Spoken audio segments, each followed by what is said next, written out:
What if Columbus didn't discover America, but followed a map drawn centuries before he was born? What if a secret order, cloaked in faith, power, and silence, had already charted the New World and chose the perfect moment to reveal it? Today we uncover the hidden hand behind the greatest voyage in history, and how the Knights of Malta may have guided Columbus from the shadows. So before we set sail on this forbidden journey through time, make sure to subscribe to the channel so you don't miss what's coming. And drop a comment below. What other secret societies or historical mysteries would you like us to explore? All right, let's dive into the truth behind the cross and the map that changed the world. What if everything we know about the discovery of America is wrong? What if Columbus wasn't the first, but the last link in a chain of secrets centuries in the making? In dusty archives across Europe, locked away in libraries owned by monarchs and secret societies, exist curious maps, ancient charts that defy explanation. They show land masses that shouldn't be there, detailed coastlines of the Americas long before 1492. One such artifact is the Piri Reis map, drawn in 1513 but based on sources far older. It displays portions of the South American coast with shocking precision, including parts Columbus never even explored. But this is not just about one map. Fragments of forgotten charts surface in the Mediterranean, often bearing symbols linked to a mysterious group, the Knights of St. John, later known as the Knights of Malta. Official history tells us Columbus sailed into the unknown, but those close to him and the documents left behind suggest otherwise. Columbus carried letters he refused to share with his own crew. He changed course mid-journey as if he knew something no one else did. Could it be that someone had shown him the way? In the late 15th century, whispers echoed through the ports of Genoa, Barcelona, and Lisbon, whispers of ancient knowledge, of navigators who sailed west and found lush, uncharted lands.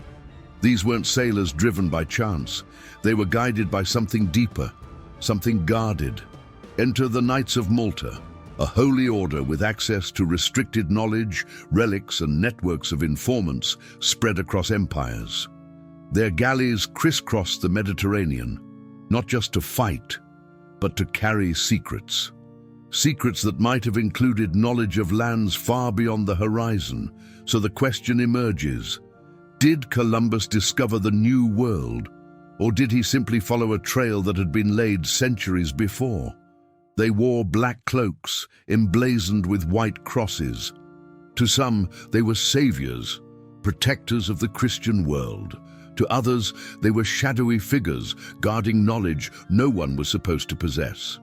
Before they became the Knights of Malta, they were known as the Knights Hospitaller, a religious and military order born in Jerusalem during the Crusades. But these were not simple monks or warriors. They were trained sailors, architects, linguists, and scholars. Over centuries, their influence grew, and so did the rumors about them.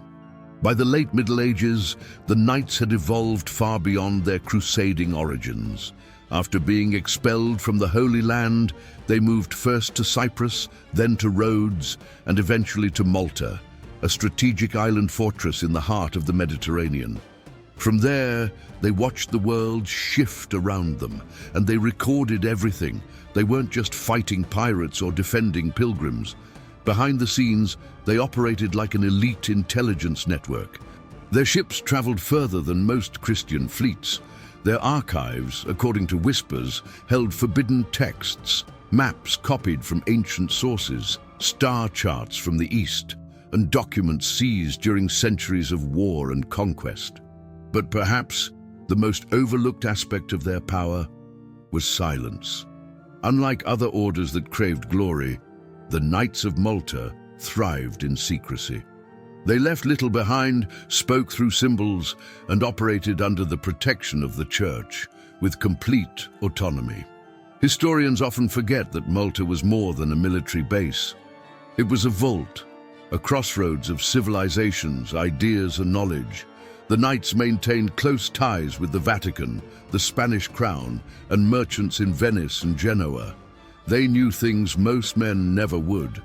And when Columbus prepared his voyage, the question becomes inescapable. Was it just royal approval that set him sailing? Or was there a deeper force, one cloaked in centuries of silence and power, guiding the hand of exploration? In 1929, a strange piece of parchment surfaced in Istanbul, the Piri Reis map. Created by an Ottoman admiral, it depicted the coast of South America with shocking accuracy, and it was dated only 2 decades after Columbus's voyage. But here's the mystery. Admiral Reis claimed his map was compiled from much older charts, some of them ancient and lost. Where did those original maps come from? Some point eastward, to Islamic cartographers who preserved Greek, Roman, and even Phoenician knowledge. But others looked to the secretive hands of Christian orders who had access to ancient libraries looted during the Crusades. And among those, no order had deeper access than the Knights of Malta. Their vast network of contacts extended from Jerusalem to Venice, from Cairo to Lisbon. They spoke multiple languages, traded in relics and scrolls, and guarded knowledge as fiercely as any treasure. While monarchs commissioned voyages into the unknown, the knights may have already known what lay beyond the horizon, and perhaps chose not to share it. In the hidden libraries of Rhodes and Malta, it's believed they stored charts that detailed coastlines of unfamiliar continents. Some claim these were remnants of Roman explorations. Others whisper of even older sources, Atlantean in origin, or perhaps from a civilization erased by time, but not by memory. What's more, these maps were unlike anything else in Europe at the time. They took into account the curvature of the Earth, used latitude and longitude systems, and showed lands untouched by Christian feet. Some even suggest that the maps in the knights' possession were more accurate than anything the Spanish crown had in its own archives. Is it possible that the Knights of Malta, cloaked in faith but driven by knowledge, held the true blueprint of the world centuries before anyone else dared to look? And if so, why did they keep it hidden? Christopher Columbus, hailed as the bold explorer who defied the unknown, challenged the limits of his time, and unveiled a new world. But what if he wasn't exploring at all? What if he was following a plan? Columbus's biography is filled with shadows. Despite being from Genoa, he lived for years in Lisbon, a city dominated by secretive maritime guilds, royal patrons, and religious orders, including those with ties to the Knights of Malta. He was fluent in multiple languages, familiar with classical texts, and unusually educated for someone of his station. But most curiously, he had maps. Columbus himself admitted in private letters that he believed land existed to the west, not by chance, but because of readings he had encountered and rumors passed through scholarly circles. Some claim he possessed a copy of a map from the Library of Alexandria. Others say it was given to him by a monk connected to a military order. The trail is fragmented but consistent. Columbus may have had help. He also wrote secret communications to his patrons during the voyage. In one letter, he hinted at having seen evidence of lands to the west prior to departure. His decisions during the crossing, including a sudden change of course, were too precise, too effective to be pure luck.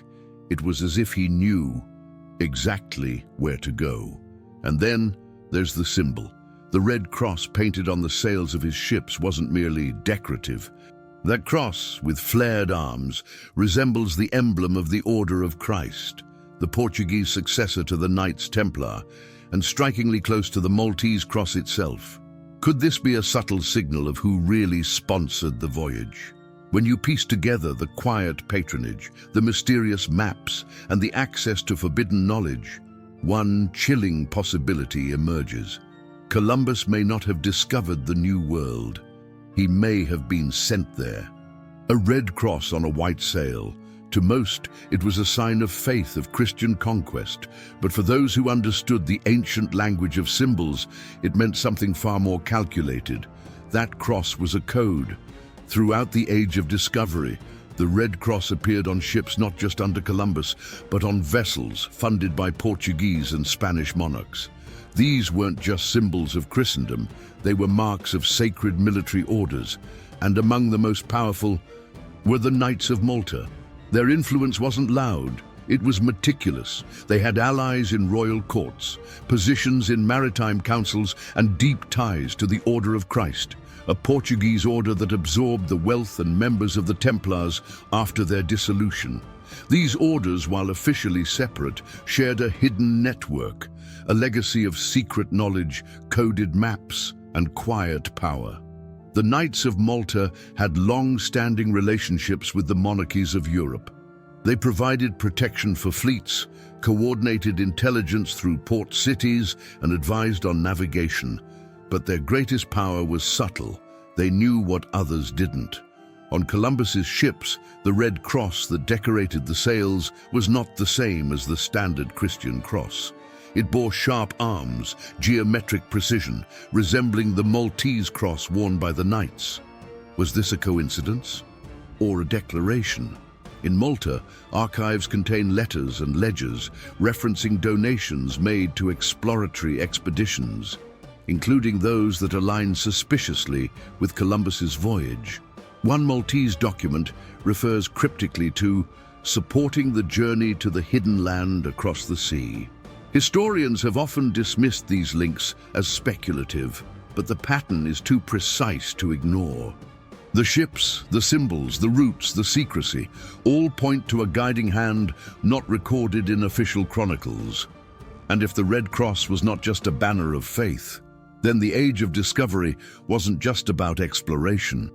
It was about execution of a plan centuries in the making. History is often written by the victors, but sometimes it is edited by those who prefer to remain unseen. We are taught that the Age of Discovery began with bold adventurers, driven by faith, ambition, and curiosity. But behind the official stories, a quieter truth may have been orchestrated by men in black cloaks, sworn to silence, holding the keys to ancient knowledge.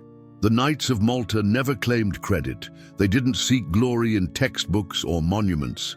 Instead, they operated in shadows, as guardians of sacred secrets, protectors of knowledge lost to time, and perhaps the real navigators of history. If they indeed possessed maps of the Americas before 1492, if they influenced kings, whispered to explorers, and marked sails with hidden meanings, then we must ask, did the discovery of the New World happen by chance?